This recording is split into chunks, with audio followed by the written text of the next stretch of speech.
உலக அரசியலில் இப்போது ஒரு மிகப்பெரிய போர் பதற்றம் தொற்றிக் கொண்டிருக்கிறது. அமெரிக்க அதிபர் டொனால்ட் ட்ரம்ப் ஈரானுக்கு எதிராக ஒரு அதிரடியான ராணுவ நகர்வை மேற்கொண்டுள்ளார். சும்மா வாய் வார்த்தையாக மட்டும் எச்சரிக்காமல் அமெரிக்காவின் பிரம்மாண்ட அர்மடா அப்படின்னு சொல்லப்படும் மாபெரும் போர்க்கப்பல் படையை ஈரான் கடல் பகுதியை நோக்கி அனுப்பி வைத்துள்ளார் ட்ரம்ப். சுவிட்சர்லாந்தின் டாவோஸ் நகரில் நடைபெற்ற உலக பொருளாதார மன்ற கூட்டத்தில் கலந்து கொண்டுவிட்டு திரும்பிய ட்ரம்ப் தனது தனி விமானமான ஏர்போர்ஸ் ஒன்னில் வைத்து செய்தியாளர்களிடம் பேசும்போது இந்த அதிரடி தகவலை வெளியிட்டுள்ளார். தென்சீன கடலில் ரோந்து பணியில் இருந்த USS ஆப்ரஹாம் லிங்கன் என்ற அதிநவீன விமானம் தாங்கி போர்க்கப்பல் தலைமையிலான ஒரு பிரம்மாண்ட படை இப்போ வளைகுடா பகுதியை நோக்கி விரைந்து கொண்டிருக்கிறது. ஈரானை நாங்கள் மிக உன்னிப்பாக கவனித்து வருகிறோம் என்றும் ஏதேனும் அசம்பாவிதம் நடந்தால் எதிர்கொள்ள ஒரு பெரிய படையே அங்கு சென்று கொண்டிருப்பதாகவும் ட்ரம்ப் எச்சரித்துள்ளார். நான் எந்த ஒரு மோதலையும் பார்க்க விரும்பவில்லை, ஆனால் ஈரானின் செயல்பாடுகளை உன்னிப்பாக கவனித்து வருகிறோம்.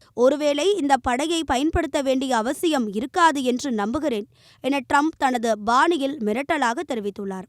ஈரானில் சமீப காலமாக அரசுக்கு எதிராக போராடியவர்கள் மீது நடத்தப்பட்ட துப்பாக்கி சூட்டில் சுமார் 3000க்கும் மேற்பட்டவர்கள் கொல்லப்பட்டதாக அதிகாரப்பூர்வ தகவல்கள் தெரிவிக்கின்றன. ஆனால் உயிரிழப்பு எண்ணிக்கை இதைவிட அதிகமாக இருக்கும் என மனித உரிமை அமைப்புகள் கூறுகின்றன. இந்த போராட்டக்காரர்களுக்கும் ஈரான் அரசு வழங்கியிருந்த தூக்கு தண்டனைகளை அமெரிக்காவின் இந்த மிரட்டல்தான் நிறுத்தி வைத்துள்ளதாக ட்ரம்ப் பெருமிதத்துடன் தெரிவித்துள்ளார். ட்ரம்பின் இந்த எச்சரிக்கையால் சுமார் 1000கணக்கானவர்களின் தூக்கு தண்டனை தற்காலிகமாக நிறுத்தப்பட்டுள்ளதாக கூறப்படுகிறது.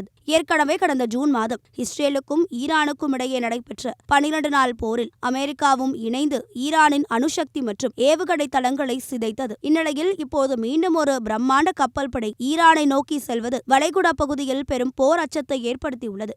ஈரானுடன் பேச்சுவார்த்தை நடத்த தயாராக இருப்பதாக ட்ரம்ப் ஒரு பக்கம் சொன்னாலும் மறுபக்கம் ராணுவ பலத்தை காட்டி ஈரானை நிலைகுலைய செய்து வருகிறார். அமெரிக்காவின் இந்த மெகா மிரட்டலுக்கு ஈரான் என்ன பதிலடி கொடுக்க போகிறது என்பதைதான் ஒட்டுமொத்த உலக நாடுகளும் இப்போது கவனித்துக் கொண்டிருக்கின்றன.